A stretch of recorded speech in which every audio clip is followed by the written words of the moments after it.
خدمت میں باپ سے 3 درجہ بڑا ہوا، 3 گنا بڑا ہوا۔ اس کی وجہ یہ ہے کہ ماں 3 ایسی قربانیاں اٹھاتی ہے کہ اس میں باپ کی تکلیف شامل نہیں ہوتی۔ 9 مہینے پیٹ میں رکھتی ہے، اس طرح گزارتی ہے روم میں۔ اگر 50 mm کی پتھری بھی کسی کے پیٹ میں نکل آئے، چین سے نہیں آتا اس کو۔ اب اتنی بڑی چیز کو 2 مہینوں سے اٹھایا۔ اور دوسری تکلیف ڈلیوری کے وقت، ولادت کے وقت، جنم کے وقت جو تکلیف ہوتی ہے، سکرات کی کیفیت تعلق ہوتی ہے، موت کی کیفیت ہوتی ہے، موت اور زندگی کے بیچ میں ہوتی ہے۔ اور تیسرا مرحلہ وہ بھی لمبا ہے، دودھ پلانے کا مرحلہ۔ بچہ جب ہنستا ہے تو ماں ہنستی ہے، بچہ روتا ہے تو وہ بھی ہوتی ہے، بچہ سوتا ہے تو ماں سوتی ہے۔ کسی نے کیا خوب کہا ہے کہ جب تو چھوٹا تھا اور تو معصومیت سے اپنی ماں کو گالی دیتا تھا، ماں تیرے منہ چوم لیا کرتی تھی۔ تو معصومیت سے ہاتھ سے اپنی ماں کو تھپڑ مار دیتا تھا، ماں ان ہاتھوں کو چوم لیتی تھی۔ اس وقت وہ بڑے تھے، تو چھوٹا تھا، اب تو بڑا ہو گیا ہے، جوان ہو گیا ہے، وہ چھوٹے ہو گئے، یعنی بڑے ہو گئے۔ انصاف کا تقاضا تو یہ تھا کہ اگر وہ بڑھاپے کی وجہ سے کبھی تجھے گالی دے دے، برا بھلا کہہ دے، انصاف کا تقاضا یہ تھا کہ تو ان کا منہ چومتا۔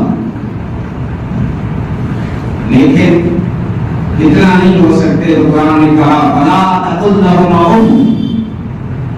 اف تو مت کہو نہیں، اف بھی مت کہے۔ تو خیر 3 جو یہ قربانیاں ہیں، اس لیے ماں کا خدمت میں 3 گنا زیادہ رکھا گیا ہے۔ لیکن مسئلہ معلوم ہونا چاہیے کہ عظمت میں باپ کا حق مقدم ہے، وہ خدمت میں ماں مقدم تھی، عظمت میں حکم ماننے کی جب باری آئے گی تو ماں سے بھی زیادہ باپ کا کہنا مانا جائے۔ عظمت میں باپ کا حق پہلے ہے، خدمت میں ماں کا درجہ بڑھا ہوا ہے۔ اور باپ کے بھی بڑے فضائل ہیں۔ فرمایا اللہ کی رضا باپ کی رضا میں ہے، اللہ کی ناراضگی باپ کی ناراضگی میں ہے۔ اس کو عبادت سے ساتھ کتنا جوڑا ہے اسلام نے، یعنی اسلام کے جو بڑے ارکان ہیں، شعائر ہیں، ان کے ساتھ بالکل اگر کوئی حق جڑا ہوا نظر آتا ہے تو والدین کا حق جڑا ہوا نظر آتا ہے۔ مطلب اتنا حقوق کے ساتھ اللہ کا رسول جہاد میں جانا چاہتا ہوں، ہجرت میں جانا چاہتا ہوں، اللہ کے دین کے لیے ہجرت کرنا چاہتا ہوں۔ اب یہ بڑی تمنا کے ساتھ آگے پوچھتے ہیں، ایک نہیں کئی واقعات ہیں حدیثوں میں، مختلف صحابہ نے مختلف موقع پہ پوچھا۔ کسی نے کہا میں جہاد میں جانا چاہتا ہوں، آپ اجازت دیں۔ کسی نے کہا کہ میں ہجرت کرنا چاہتا ہوں دین کی خاطر۔ کسی نے کہا میں اللہ کے راستے میں جانا تو چاہتا ہوں لیکن ماں کو روتا چھوڑ آیا ہوں۔ بہت سارے واقعات ہیں۔ جب صحابہ نے آ کے یہ پوچھا ہم جہاد میں جانا چاہتے ہیں، اللہ کے راستے میں جانا چاہتے ہیں، ہجرت کرنا چاہتے ہیں، نبی نے پوچھا تیرے ماں باپ زندہ ہیں؟ عرض کیجیے اللہ کا رسول زندہ ہے؟ فرمایا جا ان کی خدمت کر، وہی تیرے لیے جنت ہے۔ یعنی عبادت کے ساتھ ماں باپ کو کتنا جوڑا ہے اسلام نے۔ ہجرت اور جہاد اسلام کتنے بڑے فضائل ہیں اس میں۔ اور نماز، صحیح واقعہ جو حدیثوں سے ثابت ہے، بخاری شریف میں ہے، بنی اسرائیل کا ایک واقعہ ہے۔ بزرگ تھے جن کا نام تھا جریج۔ یہ جریج بڑا پرہیزگار تھا، نمازی تھا، اللہ کا ولی تھا۔ وہ نماز پڑھتا رہتا تھا، ہر وقت عبادت کرتا رہتا تھا۔ اس نے الگ عبادت خانہ بنا رکھا تھا۔ جو وہ عبادت میں مشغول ہوتا تو اس کی ماں آ کے پکارتی بیٹا جریج، بیٹا جریج۔ تو اب وہ پڑھے لکھے تھے نا، عالم تھے، تو وہ خود ہی فیصلہ کرتے کہ یا اللہ ایک طرف تو اللہ پکار رہا ہے، ایک طرف ماں پکار رہی ہے، اللہ کا حق پہلے ہے، مجھے اللہ نے پیدا کیا ہے، ماں کا درجہ تو بعد میں ہوگا، سب سے پہلے اللہ کا حق ہے، اس لیے میں اللہ کی مانتا ہوں، عبادت کرتا ہوں۔ ماں کو جواب نہیں دیا، عبادت میں لگے رہے۔ ماں کی زبان سے یہ جملہ نکل گیا، جب کئی مرتبہ آواز دی، بیٹے نے آواز نہیں دی تو جملہ نکل گیا کہ اللہ اس کو ثانیہ کا منہ دکھائے۔ ماں کی بڑی عجیب ہوتی ہے، کبھی جلد بازی میں بیٹے کو بددعا دے دیتی ہیں اور پھر خود ہی ہوتی رہتی ہے۔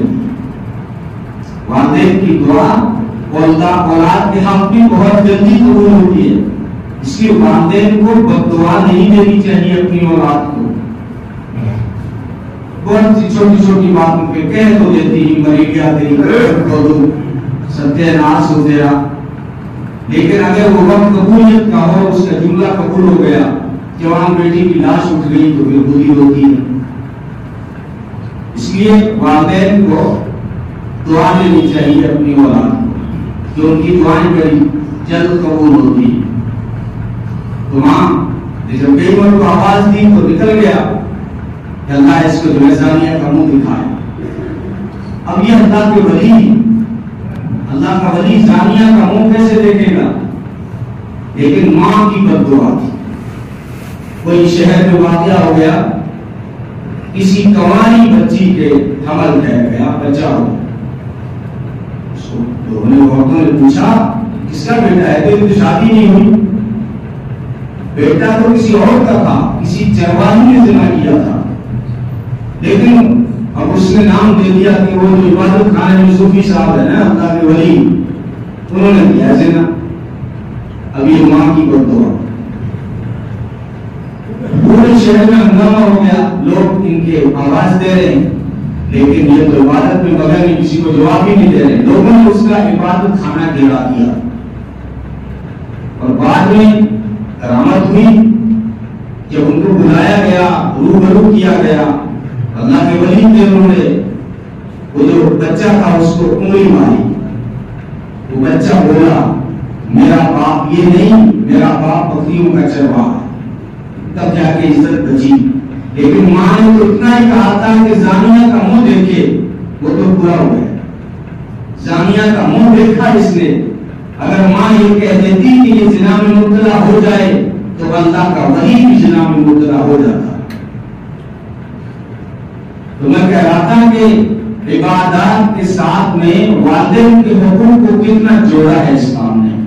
فرمایا اما یبلغن عندک الکبر احدهما او کلاهما فلا تقل لهما اف، اگر تمہارے ماں باپ بوڑھے ہو جائیں اور بڑھاپوں میں سے کسی ایک کو آپ پالیں یا دونوں کو پالیں، اب انہیں اف بھی مت کرنا، کبھی ان کے سامنے اف بھی مت کہنا، انہیں کبھی نہیں انہیں چھڑکنا، ہمیشہ ان کے ساتھ نرم لہجے میں بات کرنا، اور اپنے کندھوں کو ان کے لیے عاجزی سے ان کے سامنے جھکا کے رکھیں۔ وجناح الذل من الرحمہ، جیسے پرندے مرغی کو دیکھا ہوگا پر ان کو سمیٹ کے اپنے بچوں کو لے دیتی ہے، اس کو عربی میں جناح الذل کہیں گے، کہ اس طرح آپ والدین کے سامنے کندھے جھکا کے رہیں، عاجزی کے ساتھ ان کی خدمت کریں، انہیں اف بھی نہ کریں، انہیں ڈانٹیں بھی نہیں۔ یہی تمہاری جنت ہے، یہی نصیبہ ہے، یہی بہت بڑی دولت ہے۔ ان کے رزق میں برکت ہوتی ہے جو والدین کے فرما بردار ہوتے ہیں، ان کی عمر میں برکت ہوتی ہے جو اپنے والدین کے فرما بردار ہوتے ہیں۔ ادھر ہمارا دھیان نہیں جاتا، دھیان تعویذ کی طرف جاتا ہے۔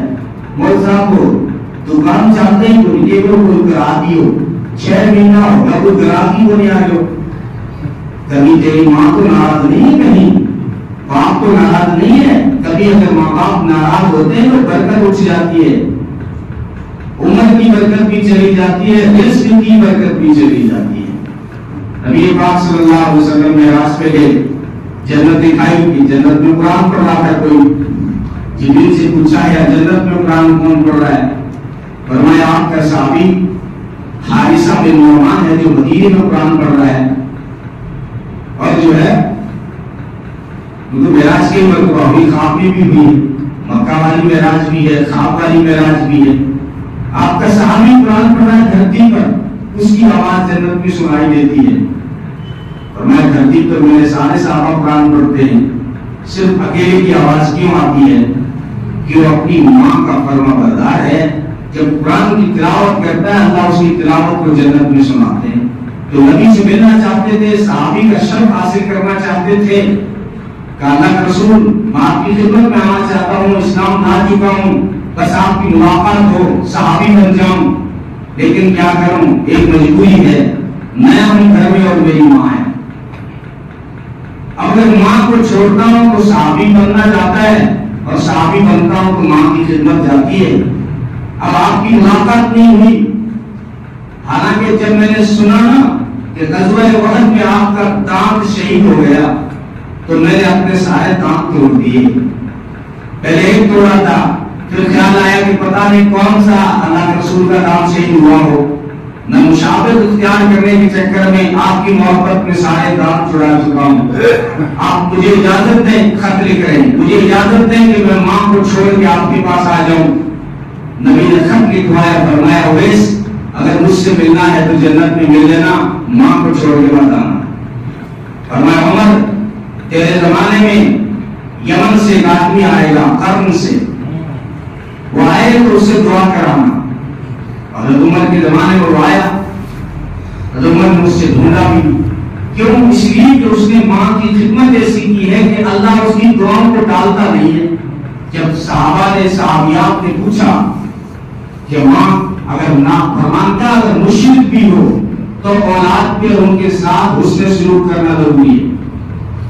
یہ ذہن میں خیال نہ آئے کہ میرے ماں باپ تو دین سے دور ہیں، باپ نمازی نہیں پڑھتا تو میں کیوں ادب کروں، کیوں خدمت کروں، کبھی خیال مت لانا۔ اسلام میں قرآن میں کہا گیا ہے اگر ماں باپ مشرک بھی ہو نا تب بھی تجھے ادب کرنا پڑے گا، تب بھی تجھے حسن سلوک کے ساتھ پیش آنا پڑے گا۔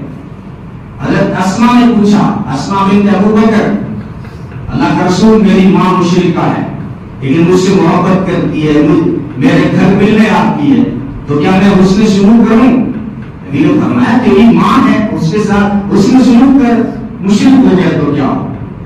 ابو ہریرہ کا واقعہ، روتے ہوئے اللہ کے رسول کے دربار میں حاضر ہوئے، نبی نے پوچھا ابو ہریرہ روتے کیوں؟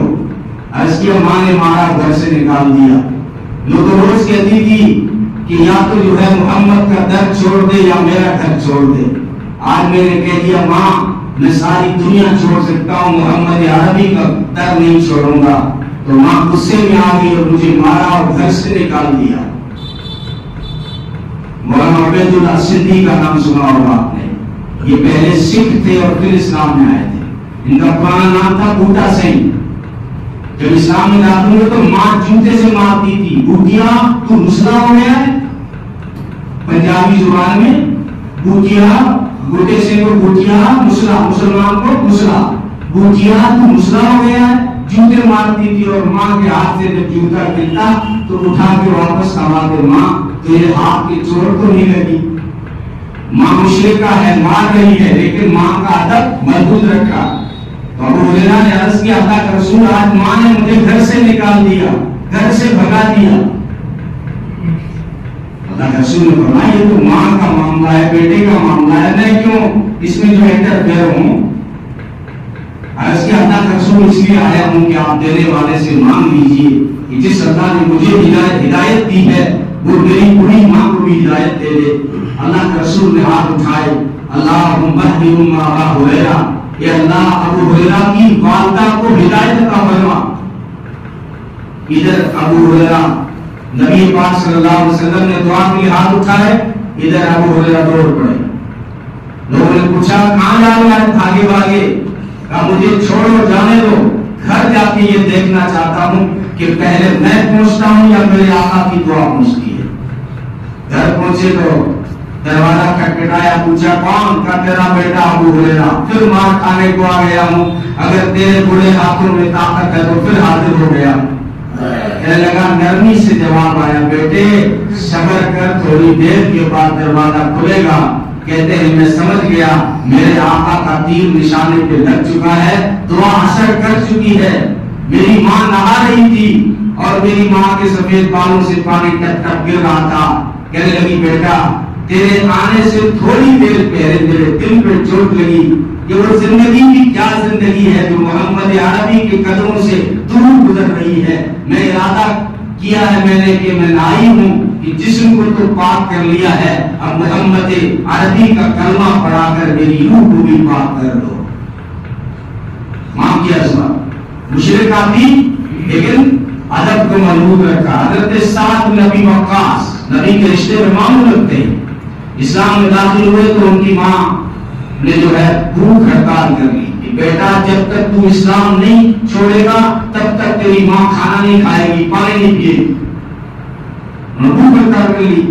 لیکن جب کھانے کا وقت آتا حضرت سعد بن ابی وقاص زبردستی اپنی ماں مشرکہ تھی اس کے بعد زبردستی منہ میں لقمے دیتے کہ ماں تجھے کھانا پڑے گا.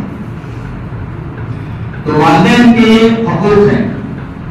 خدمت میں میں نے کہا کہ والدہ کا حق زیادہ ہے لیکن ادب کے اندر کہنا ماننے کے اندر باپ کا حق مقدم ہے. پچھلے ہفتے آپ کو ایک واقعہ سنایا تھا جس میں والدین کی طرف سے تربیت کی کمی تھی تو حضرت عمر نے فرمایا کہ قصور جو ہے باپ کا ہے, اس کو کچھ سکھایا نہیں. آج چونکہ بات والدین کی حقی ہو رہی ہے تو حدیث میں ایک واقعہ اس طرح کا بھی ہے کہ ایک نوجوان آ کے اللہ کے رسول کو شکایت کرتا ہے اپنے باپ کی. وہاں تو باپ نے شکایت کی تھی بیٹے کی کہ بیٹے نے مارا ہے, یہاں پہ بیٹا آ کے شکایت کرتا ہے باپ کی. مسئلہ یہ تھا کہ بیٹا کہیں کمانے جا رہا تھا تو اپنا جو مال تھا وہ اپنے باپ کے پاس چھوڑ کے گیا. میں جا رہا ہوں فلاں سفر پہ, یہ مال ہے اس کی حفاظت کرنا, اس کی حفاظت کرنا, استعمال نہیں کرنا, حفاظت کرنا. بیٹا تو کمانے چلا گیا, باپ خود اپنی کمائی پہ گھر چلا رہا تھا, لیکن ہوا یوں کہ جیسے ہی بیٹا گیا سفر میں باپ ہو گیا بیمار. باپ بیمار ہو گیا تو اب گھر کی رسوئی کا مسئلہ ہے, اس کے بھی بیٹے کے بھی تو بچے ہیں, بیٹے اس کی بھی, اس کی ماں بھی ہے. تو بیٹا جو مال لے کے گیا تھا وہ باپ نے خرچ کر لیا اپنے گھر پہ, اس کی بیوی پر, اس کی ماں پر یا اپنے علاج میں. جب بیٹا واپس آیا تو کہا کہ مال کہاں ہے؟ بیٹے وہ تو خرچ ہو گیا, میری طبیعت خراب ہو گئی تھی. اب اس کے نوجوان شکایت لے کے جا رہا ہے اللہ کے رسول کے پاس کہ میں باپ کے پاس امانت رکھ کے گیا تھا اور ساری اڑا دی میرے باپ. اب باپ کو جب پتا چلا کہ بیٹا اللہ کے رسول کے دربار میں جا رہا ہے تو باپ مسجد چلا گیا اللہ کے دربار میں. اگر وہ ہائی کورٹ جا رہا ہے تو میں سپریم کورٹ جا رہا ہوں. اللہ کے دربار میں گیا باپ تو دعا کیا اللہ تو جانتا ہے میں نے کہاں خرچ کیا, اس کی ماں پر, اس کے بچوں پر, ہم نے اس کے لیے کیا قربانیاں اٹھائی تھی, ہم نے کتنی نیتیں اس کے لیے اجاڑی تھی. جب یہ چھوٹا تھا روتا تھا تو ہمارے آنسو نہیں تھمتے تھے, یہ بیمار ہوتا تھا ہم بے چین ہو جاتے تھے. آج بیٹے کو یہ احساس نہیں ہے کہ ماں باپ کے کیا حقوق ہے, یہ ہمارا حساب لینا شروع کر دیا اس نے اور تیرے محبوب کے دربار میں میری شکایت لے کے گیا ہے. لیکن اللہ فیصلہ ایسا کرنا کہ بڑے بالوں کی لاج رکھنا, سفید بالوں کی لاج رکھنا. اب اس نے اشعار میں اللہ کو دعا کی, ادھر جبریل کو اللہ نے بھیج دیا, میرے محبوب اس جوان کی شکایت سننے سے پہلے اس جوان کے باپ کا درد بھی سنو. اب اللہ کے رسول نے باپ کو بلایا اور اس نے پورا درد سنایا. نبی پاک صلی اللہ علیہ وسلم نے اس نوجوان کا گریبان پکڑا, فرمایا انت و مالک لابیک, تو اور تیرا مال سب تیرے باپ کا ہے, تو بھی تیرا مال بھی سب تیرے باپ کا